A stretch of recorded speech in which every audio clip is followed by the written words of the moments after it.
Hi, I'm Mark Sheinin from Carnegie Mellon University, and I'll be presenting our paper titled Deconvolving Diffraction for Fast Imaging of Sparse Scenes.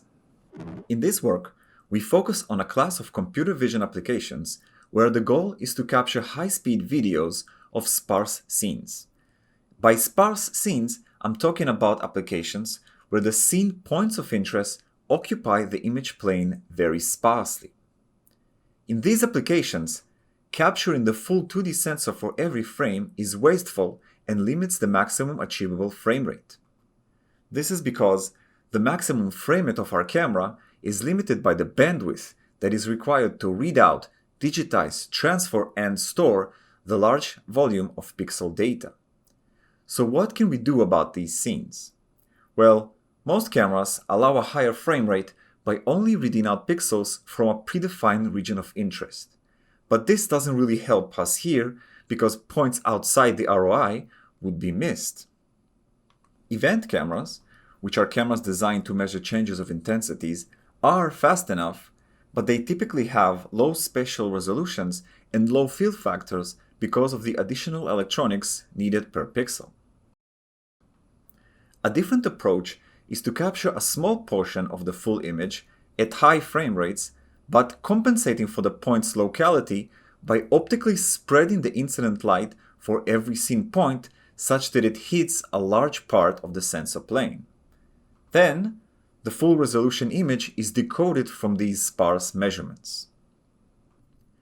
Several key prior works use this approach for high-speed imaging. Antipa et al.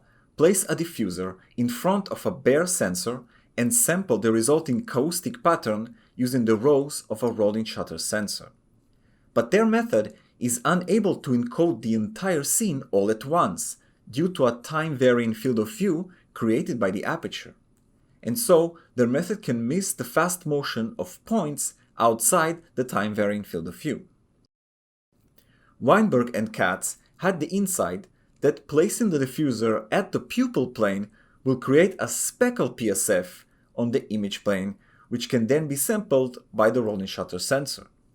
However, because of the speckle-based PSF, their method was designed for scenes composed of narrowband sources, and therefore cannot be readily applied to our applications. And finally, last year we presented a method called Diffraction Line Imaging, where we use an off-the-shelf diffraction grating to spread the light of broadband sources into color-coded diffraction rainbow streaks. While our method does not have the limitations mentioned above, it too will fail for these scenes because the density in these scenes violates the method's assumption that no two points overlay horizontally.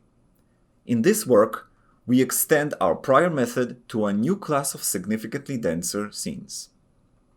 So why does diffraction line imaging fail in these denser scenes? Firstly, unlike other methods, point positioning in diffraction line imaging relies not only on the PSF shape, but also on the PSF color. The method assumes that the color measured at each vertical position belongs to a single scene point and can therefore be mapped directly to that point's horizontal position. But in denser scenes, most of the time we measure some mixture of the rainbow colors. Moreover, the more mixture we have, the more we are prone to signal saturation. And this is why applying diffraction line imaging to these scenes will fail. So how do we solve this problem? Well, since this is a harder problem to solve, let's allow ourselves to gather more signal from our sensor. Now, in just a few slides, I'll talk about how to do this in practice. But for now, let's suppose that we can choose which camera pixels to read out using a binary sampling matrix W sigma, where sigma denotes the camera color channel. The sampling matrix can have an arbitrary configuration, and it can even be random. But it must be sparse to maintain the low bandwidth and support a high frame rate. A second degree of freedom of our new method is that it supports arbitrary diffraction point spread functions denoted by HDiff. So for example, Instead of the single-axis grating that creates a rainbow streak, we can now use a double-axis grating whose point spread function looks like a star. Okay, so let's combine everything and define the image formation model of our imaging system. Given the scene I, the image on our sensor plane is approximately a convolution of I with the diffraction point spread function. Then, the image plane is sampled using our sampling matrix to yield our sparse image measurements.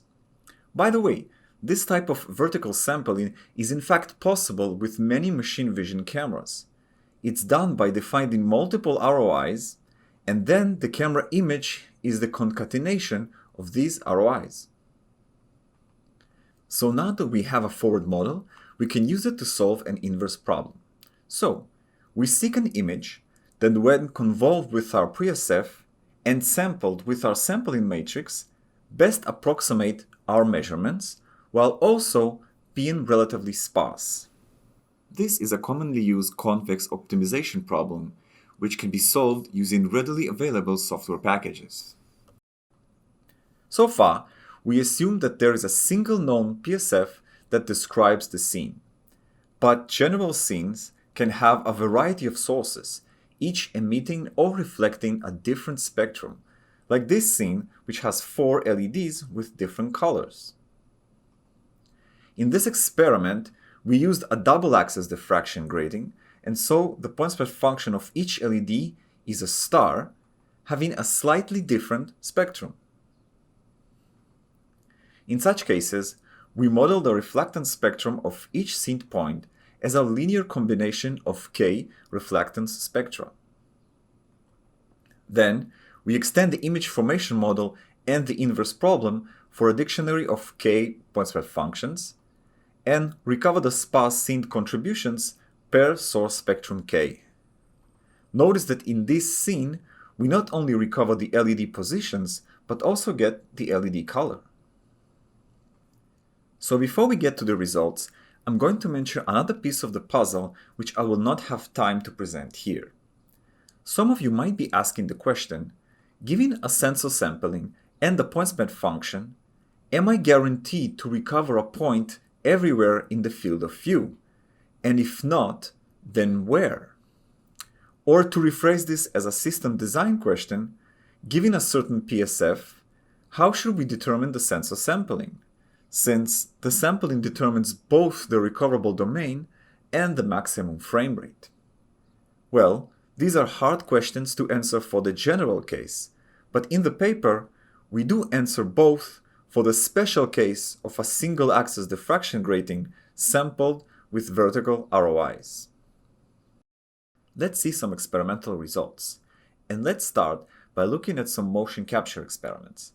In these experiments, we use both the traditional spherical point markers as well as curve markers, namely markers that create curves on the image plane.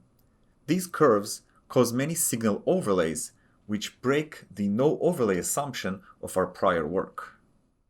In this experiment, we fitted a toy gun and its darts with retroreflective markers. The gun can fire at a fast rate of 5 darts per second. Our camera is configured to output only the yellow ROIs, and thus we are able to capture a video of the firing gun at 1000 frames per second using a 120 FPS camera. Here, we see the recovered markers video sped up to mimic a video at 30 frames per second. And here is the recovered video at 1000 FPS, clearly capturing the trajectories of the individual darts in flight. In this motion capture scene, the actor is performing a fast rope skipping exercise in which the rope makes 2 passes under the actor's feet per jump instead of just 1. Both actor and rope are fitted with retroreflective markers. Here's the video captured using our system at 1000 FPS. Here is the recovered video sped up to 30 FPS, and here is 1000 FPS. Notice the first revolution of the rope under the feet, And here comes the second revolution, just now.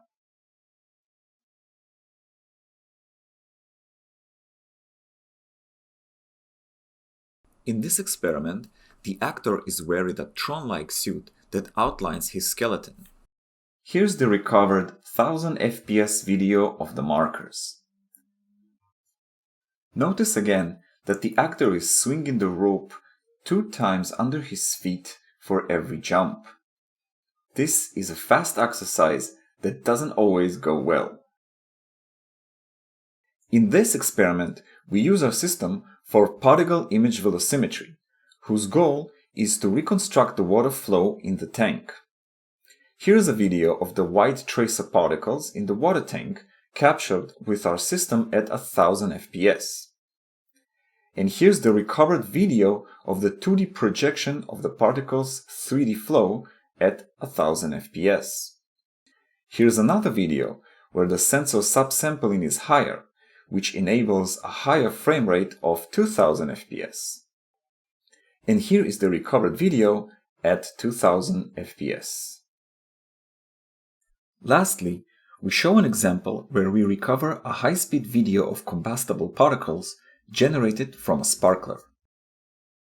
Here, we see the view from our camera showing the generated sparks on the left and the corresponding diffraction streaks which we sample with 8 camera ROIs on the right. And here is the recovered sparkler video at 1000 FPS.